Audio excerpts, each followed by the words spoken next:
I was actually just in Vegas. I just got back like 2 days ago. Went to the Sphere. I went to the Sphere. Just fucking incredible. You're sphere pilled now. You love the I'm Sphere. so sphere pilled. So fucking sphere pilled. I saw the Darren Aronofsky film, The Whale. They were showing the whale at the Sphere, were they? No, no. But it was a Darren Aronofsky film that they played at the Sphere. It's this thing called Postcard from Earth. So this is his follow up to the whale. His postcards from Earth. There were whales in it though. There were blue there's a scene with blue whales. No Frasier though. No Frasier. But whales. The Sphere is a wild, wild experience. You can go in an hour early before the film and sort of walk around the lobby, and they have these AI robots that you can talk to and they respond to you. Hmm. One person asked the robot to do a freestyle rap, and she did like the worst rap I've ever heard in my entire life. Tell me, my friend, can you please provide for me 3 pieces of information about yourself that I can include in this freestyle rap? My name's Riley, and my favorite color is orange. Okay, Yes. allow me a moment to write a customized freestyle rap, including the city of Venice Beach, California, the name Riley, and the color orange. Processing this request. Processing. Great art takes time. Processing. Processing. A regular like freestyle rapper could like off the dome like do that in like 2 seconds. You can't be processing that for that long. Okay. Are you prepared, my human friend Riley, for your rap? Yes, very prepared. Here we go. In the city of Venice, under an orange hue, lives a being named Riley, both bright and true. Their spirit dances like the Pacific, vast and free, in a world of sand and surf, as vibrant as you can be. Go Riley, in Venice. Go Riley, in Venice. Go.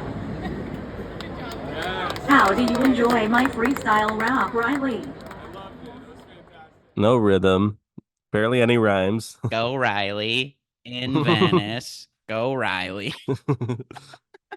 So that So was you weird. you weren't too impressed by that. No, I mean, I actually was. I mean, just the way that the thing could talk to people. I mean, like it would like make eye contact with somebody and be like, "What's your name?" And you'd say it. It was like, "Oh, hello, your name," and like ask you questions. And one person was like, "Can you speak Spanish?" Currently, in my Spanish vocabulary, I have learned Hola, bienvenidos a la espera. Mi nombre es Hola. I have also learned how to say ¿Cómo estás? Buenos días. Buenas noches. Gracias. De nada. And adios. But ultimately, the robots were like crowd work robots. They were just like making like little jokes and like doing this like stupid laugh. It was like ah ah ah ah. Yeah, like playing up their robotiness. Yeah. Someone was like, my name's Dolly and I'm from Tennessee. Common joke used when humans say they are from Tennessee. I am supposed to say, Darlene, you are the only 10 I see. I have learned this from my human friends. This is very weird.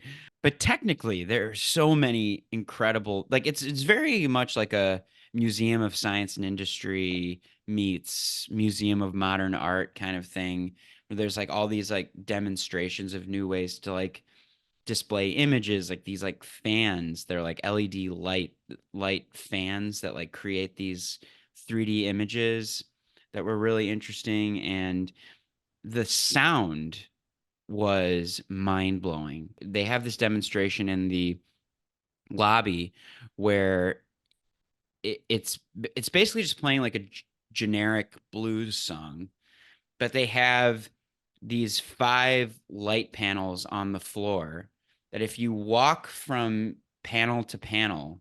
Like they're just spotlights on the ground. But like if you walk into one spotlight, you hear just the guitar. And then over a little bit more and you hear just the piano. But if you stand back like 50 feet from the whole thing, you hear the whole thing is just one song. So the sound is laser focused, literally. Like depending on where you stand, you will hear different elements. So this translates into the theater experience because as you're sitting in the sphere to watch this movie, if like a bird flies overhead, it literally sounds like the bird is flying from one point to the other, like right over your head. So Well, depending on where you're sitting, it's a completely different experience. Depending on how close you are to the image or far away, like you will hear it as if you are, that distance away from the image. pretty cool. It's fucking insane. And I truly did feel like I understand now what it was like to be in the audience for the like Lumiere brothers like Arrival of a Train movie where like everybody in the audience was like, a train's about to hit me. Because there were some moments in this film where people were like literally like, holy shit, like there's a little like jump scare where this like spider jumps out at you, and everyone in the audience was like, ah! Like So it's like fully like 3D kind of thing. well, it's not 3D, like you're not wearing glasses, but it's I mean it's 18K. So versus like a regular film which is 4K. This is an 18K screen that is total periphery. So it's like sides over your head, every direction. Yeah, so it's not 3D, it's just it's just a wall. I mean, a curved wall, but you really feel immersed in this thing. And Yeah, like mega IMAX. yeah, it's like take your most impactful IMAX experience, 3D experience, and times it by 100. It truly is a new way to experience cinema. Like I think it's a sea change moment. Like I think there's going to be more spheres popping up around the world. it cost like $1 billion to make this thing. So I think like maybe one or two more in the next like 50 to 100 years.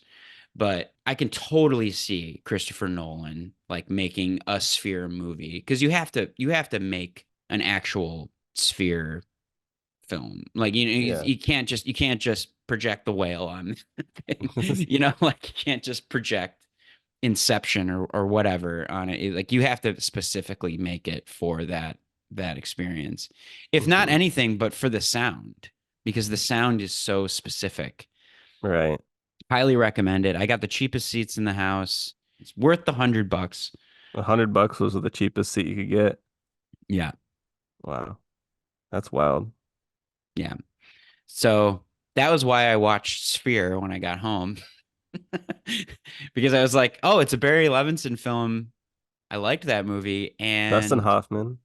Dustin and Sphere. Hoffman. And I couldn't stop thinking about the movie Sphere. I was like, man, they really should have played Sphere at the Sphere. Yeah, that it might be tough to upscale it to Spherovision though, but Yeah, no. maybe it'll be worth it. Glad you had a good time in Vegas. Yeah, I did want to go to that Caesar's Palace. Like, you can go to the Rain Man suite, like the suite that they get is an actual room still in Vegas at the Caesar's Palace, and you can go to that specific blackjack table too. Is it called the Rain Man Suite? It is. Wow, that's funny.